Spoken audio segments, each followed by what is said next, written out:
बहुत सारे लोगों को नमाज में दुनिया के ख़याल आते हैं। बहुत सारे लोग ऐसे हैं जिनको गंदे ख़याल आते हैं, तो वो इस डाउट में रहते हैं कि पता नहीं हमारी नमाज हुई या नहीं हुई, या ये ख़याल क्यों आते हैं, या ये ख़याल का आना कैसा है।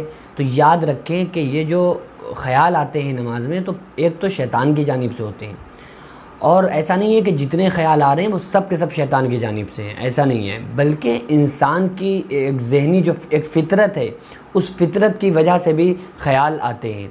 जैसे इंसान को प्यास लगती है तो उसे, जब इंसान को पानी की ज़रूरत होती है तो प्यास उसे लगती है। तो ये प्यास का लगना या रोज़े में प्यास का लगना, तो ये शैतान की जानिब से नहीं है, बल्कि ये इंसान की फ़ितरत है। तो इसी तरह से जो बाज़ औक़ात इंसान नमाज के अलावा जिन कामों में मुलव्विज़ रहता है, तो फिर वो नमाज में भी उसको वही ख़याल आते हैं और उन्हीं की गौर व फ़िक्र में वो लग जाता है। ये जो ख़याल आना है, तो ये इंसान की ख़ुद की जानिब से, ख़ुद की तरफ से, कि भाई वो दुनिया में मशगूल है और इधर की सोच रहा है, उधर की सोच रहा है। इसमें इंसान का भी बहुत बड़ा हाथ है। ऐसा नहीं है कि सिर्फ़ शैतान ही की तरफ से ख़याल आते हैं। खूब हंसी आती है हसरत इंसान पर, फ़ेल बुरे तो ख़ुद करे, लानत पड़े शैतान पर।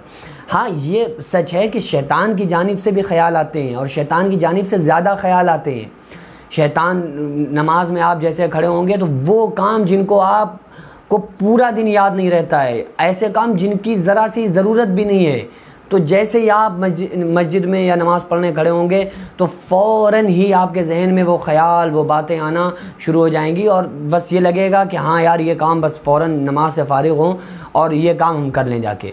तो पहली चीज़ तो ये है कि इंसान की तरफ से भी ख़यालात इंसान को आते हैं नमाज में।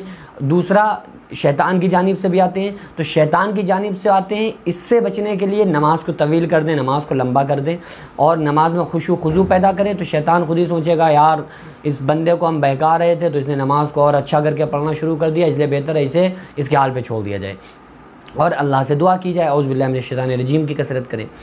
अपनी तरफ से जो ख़याल आते हैं, तो इनको ख़ुद से हमें निकालना पड़ेगा। वो जब निकलेंगे जब हम खुशू खुजू नमाज में पैदा करेंगे। तीसरी बात यह है कि ये नमाज में ख़याल आ जाने से नमाज फ़ासिद नहीं होगी, नमाज बाकी रहेगी।